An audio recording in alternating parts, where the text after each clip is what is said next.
Fala, nação corintiana. Pois é, perdemos para o Botafogo. É duro porque eu acreditava na vitória, como em todos os jogos do Corinthians. Acho que a gente vinha de bons resultados, né? A gente ganhou contra o Flamengo no Campeonato Brasileiro em casa e contra o Juventude na Copa do Brasil. Então o time veio embalado. Então, sim, acreditava na vitória hoje, embora fosse muito difícil.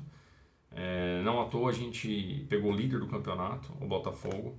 Mas eu fiz algumas comparações, por exemplo, contra o Fortaleza, que a gente jogou lá no Castelão. A gente perdeu, mas a gente podia ter saído com a vitória. A gente jogou contra o Atlético Mineiro, perdemos também, mas jogamos melhor. Poderíamos ter saído com a vitória. Contra o Flamengo, a gente ganhou em casa, sabe? Então eu comecei a fazer esses comparativos com os times que estão lá em cima da tabela e eu realmente acreditei que a gente podia sair com a vitória, mas não deu. Se tem algo bom que a gente pode falar, é que a situação ainda pode ser revertida. E eu vou mostrar aqui para vocês os próximos jogos do Corinthians aí e minhas considerações, minhas análises sobre esses jogos. E o lado ruim é que dava para ter saído com o empate desse jogo. Dava para ter saído com o empate, sabe? O Romero, pô, ele é um cara que a torcida gosta muito, que a torcida apoia, mas que às vezes, cara, parece que ele dá umas brechas que é imperdoável, sabe? Bom, um pênalti daquele, enfim, vamos falar mais sobre isso daqui a pouco. Eu tenho aqui a escalação do time, aí a gente pode falar mais um pouco separadamente de cada jogador. Então o Coringão hoje veio na formação 3-5-2, achei até uma boa formação, porque o Ramon encontrou um bom modo de jogo nessa formação. Parece que o time consegue encaixar mais as jogadas, tem uma defesa mais sólida e consegue atacar bem. Não foi o caso hoje, mas no geral o time geralmente consegue jogar muito bem com essa formação. Então o Corinthians veio para campo com o Hugo, que foi o melhor jogador para mim, na minha opinião. O cara fez defesaças em 10 minutos do jogo no primeiro tempo. Ele fez 3 defesaças difíceis. Então, apesar de ter aquele gostinho de poder ter saído com empate, porque o Romero perdeu um pênalti besta, né? Besta da forma que ele bateu, quero dizer, né? Não é que nem o Galo que chutou no meio e converteu pênalti limpo, pênalti, sabe, bem batido, sem frescura. Enfim, não fosse o Hugo, o Corinthians poderia ter levado uma goleada hoje. O cara salvou a gente, né? Aí depois os 3 zagueiros foi o André Ramalho, o Gustavo Henrique e o Caetano. Os 3 fizeram um jogo razoável.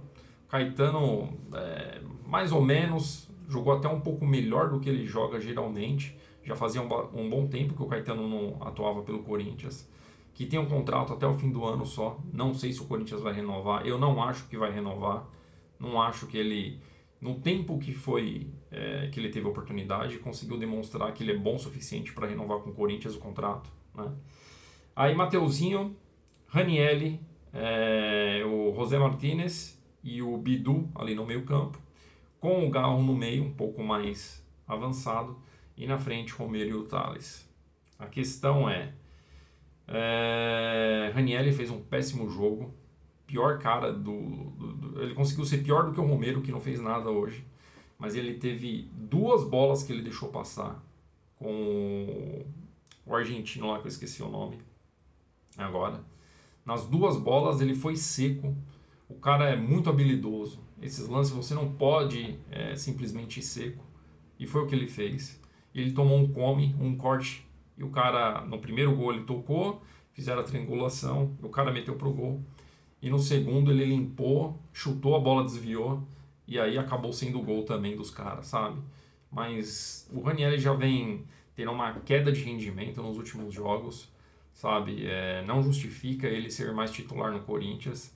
Eu sei que, embora o Corinthians tivesse alguns desfalques, mas como o Charles, por exemplo, que ocupa a posição dele, mas eu acho que a gente pode, de repente, encaixar outras peças aí no meio. O Rian não tem tanta estatura, né? Mas ele vinha bem, também caiu um pouquinho, mas não como o Ranieri. Nada chega perto do Ranieri, sabe? O Ranieri não vem jogando bem, não é de hoje, já faz um tempo, não sei o que aconteceu com ele. E, enfim, não se faz o que ele fez. Você não pode ser como um cara é, que nem aquele. Você não pode ser, simplesmente isso, sabe? Enfim, o Thales saiu no primeiro tempo. E até agora eu não entendo por que o Thales não vem jogando o jogo todo. O cara tem 22 anos, joga bem, se posiciona bem, dribla bem, sabe? Será que todo jogo o ombro dele sai e ele não consegue mais? Será que o Ramon Dias está poupando para terça-feira? Mas já, assim, 22 anos, o cara realmente precisa ser substituído para poder aguentar o próximo jogo na terça? Por que isso vem ocorrendo com tanta frequência? Sabe? Eu não sei. Simplesmente ter deixado o Romero lá, que não fez um bom primeiro tempo, errou o pênalti, e tirar o Thales Magno para deixar o Romero, para mim não fez sentido nenhum. Nenhum. Enfim, ao longo do jogo o técnico fez algumas substituições e ele acabou colocando o Carrilho, foi a estreia do Carrilho, uma entrada bem tímida, nada demais. Pedro Raul. Cara, o que esse cara tá fazendo no Corinthians? Esse cara tem que ficar mofando no banco. Se possível, nem relacioná-lo ao banco de reservas ele tem que ser relacionado. Um cara desse não pode vestir a camisa do Corinthians, não é possível. O cara mal consegue dominar uma bola, ele não corre, ele não chuta, ele não consegue cabecear e tem estatura para isso. Porra, eu não entendo por que esse cara tá no Corinthians, por que colocam ele para jogar, sabe? Tudo bem, tem contrato aí de mais 4, 5 anos, 5 anos se eu não me engano. Ganha 700 pau por mês, sabe? Mas assim, deixa ele mofando. Uma hora o cara vai se coçar, vai falar, meu, não tô feliz aqui, vou ter que ir embora, e vende essa porcaria desse jogador. Yuri Alberto, Pedro Henrique, vende todas essas porcarias, cara. Por que ele entrou com o Giovani? Eu não sei por que ele entrou não colocou o Giovani. Coloca o Pedro Raul. Umas coisas que não dá pra entender. E aí entrou o Hector Hernandes, uma entrada meio tímida também, muito cedo também para fazer uma análise sobre esse jogador, apenas segundo jogo dele, ainda vindo de uma lesão, então fica meio, né? Breno Bidon, eu acho que ele joga muito bem como segundo volante. Ele tem uma saída, uma arrancada boa, passes bons, com precisão, tanto o passe rasteiro quanto o passe longo. Ele encaixa bem, ele dribla bem. Então é um jogador talentosíssimo do terrão que o Corinthians tem que valorizar e tem que ser mais usado. No começo o Ramon Dias não vinha utilizando o Breno Bidon e agora ele precisa ser mais utilizado, né? Até porque olha nossos volantes. O Charles, embora venha melhorando, mas ele vem crescendo num ritmo lento, enquanto o Ranieri vem decaindo. Então, assim, ele precisa sim entrar com o Breno Bidon, precisa colocar ele. Deixa o José Martinez mais como primeiro volante e deixa o Breno Bidon como segundo volante para atacar mais, armar mais jogada junto com o Garro, sabe? E por último, o Coronado. O Coronado também é uma entrada bem singela, não fez muitas coisas. Ele acaba dando alguns passes errados na primeira vez esse jogo, no jogo passado também, embora tenha dado aquele. Ele que cruzou o escanteio para o Ramalho cabecear contra o Juventude. Mas oscila um pouco também, né? Tem jogo que ele entra bem, tem jogo que não entra tão bem assim. Que mais que eu tenho para falar aqui? Assim, fazendo uma análise do que foi esse jogo, então, o primeiro tempo o Botafogo dominou, foi isso que aconteceu. Os caras vieram para cima, bombardearam o Corinthians não conseguiu fazer nada, teve um cabeceio lá do Romero, acabou. No segundo tempo o Corinthians melhorou, inclusive logo aos 10 minutos do segundo tempo. O Ranieri, que foi a única coisa que ele fez, foi entrar na área, ele conseguiu adiantar um pouco a bola ali na linha de fundo, talvez ia cruzar, e o cara chega e dá um empurrão nele, pênalti, e aí o Garro fez e cobrou. Mas aquele pênalti cobrado pelo Romero, pelo amor de Deus, cara, que pulinho aquele que você dá pra chutar a bola e, sabe, foi um pouquinho depois do meio, assim, ó, não foi nem no canto a bola. Pô, joga sério, cara, cobra sério esse pênalti aí, faz que nem o Garro. Tá na dúvida? Chuta no meio, dá uma paulada lá no meio, cara, sabe? Ó, que pulinho é esse, Romero? Que é isso, cara? Ó, vou ficar quieto aqui para não falar palavrão e não ter problemas aqui no YouTube, né? Mas enfim, eu acho o seguinte, minha análise tem um lado bom e um lado ruim disso tudo.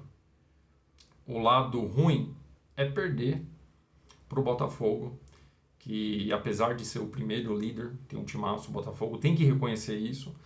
A gente sai com gostinho de que poderia ter trazido um ponto para casa, pelo menos com empate, que não foi o que aconteceu, mas poderia ter acontecido, né? E o lado bom, eu fiz uma análise aqui dos próximos jogos e acredito que o Corinthians precise aí de mais ou menos 43 pontos para se livrar da zona do rebaixamento. Então, analisando aí os próximos 5 jogos, o Corinthians vai pegar Atlético Goianiense em casa. Esse jogo é 3 pontos garantidos. Tem que ganhar. Até o Vitória ganhou de 2-0 hoje do Atlético de Goiás. Tem que ganhar em casa. Não tem conversa. E não tem desculpa. Depois vai pegar o São Paulo em Brasília. Cara, não vai jogar aqui no Morumbi porque vai ter show dos caras aí no estádio dos caras. Mas eu também acho que dá pra ganhar. Vamos dizer aí, porque é um clássico, não dá pra saber, que sai um empate, um pontinho. Depois vem o Inter em casa. O Inter meio encardidinho também, não sei, mas dá pra ganhar, jogo em casa. Atlético Paranaense, jogo em casa, dá pra ganhar. O Atlético tomou um gol hoje que os caras limparam tudo e fizeram um gol lá, sabe? Dá pra ganhar, 3 pontinhos. E o Cuiabá fora, Cuiabá é gato morto. Se não ganhar do Cuiabá, pelo amor de Deus, dá pra ganhar, entendeu? Então nos próximos 5 jogos, o Corinthians tem 3 jogos em casa, um neutro, que é em Brasília, e o outro fora contra o Cuiabá. Nessa brincadeira, colocando aí 3 vitórias nesses jogos e 2 empates, mais ou menos, a gente fica aí com um saldo de 11 pontos. Né? Os 11 mais os 25 atuais que a gente tem, 36 pontos, para 43 ficam sobrando 7. Fala, pô, mas são 7, né? Ainda tem. Quer ver quem tem depois? Depois do Cuiabá? Palmeiras, Vitória, Cruzeiro, Vasco, Criciúma, Bahia e Grêmio. Não é possível que a gente não consiga fazer 7 pontos contra esses jogos. O Corinthians tem sim muita chance de sair da zona de rebaixamento. Eu tenho plena confiança como torcedor, postura de corintiano, que o Corinthians vai sair dessa situação, cara. Sabe? Não é possível a gente simplesmente entregar os pontos assim e tá tudo bem, tá tudo tranquilo. Eu digo até mais. O Corinthians pode sair do Z4 agora e ganhar uma Copa do Brasil, ou quem sabe uma Sul-Americana, que é um título inédito que a gente não tem, garantir a vaga para a Libertadores no ano que vem, sabe? Chega no final do ano, faz uma reformulação nas peças que faltam, as carências das laterais, o nosso ataque, aproveita algumas oportunidades no mercado que vão aparecer e manda embora quem não está jogando. Dá para entrar com um time legal, a gente já montou um time legal, acho que essa segunda janela foi muito melhor do que a primeira janela do Corinthians de transferência. E a gente soube aproveitar muito bem, inclusive fazendo várias aquisições de jogadores a custo zero. Memphis Depay é uma delas. Uma baita de uma contratação internacional. Segundo maior goleador da seleção da Holanda. Então, assim, dá pra gente aproveitar esse finalzinho do ano, dá pra gente aproveitar e sair da zona do rebaixamento.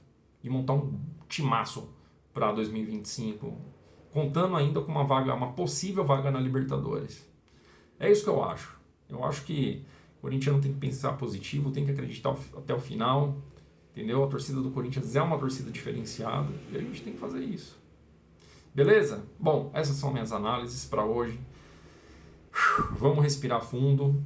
Ninguém gosta de perder, mas a gente perdeu pro líder do campeonato, infelizmente.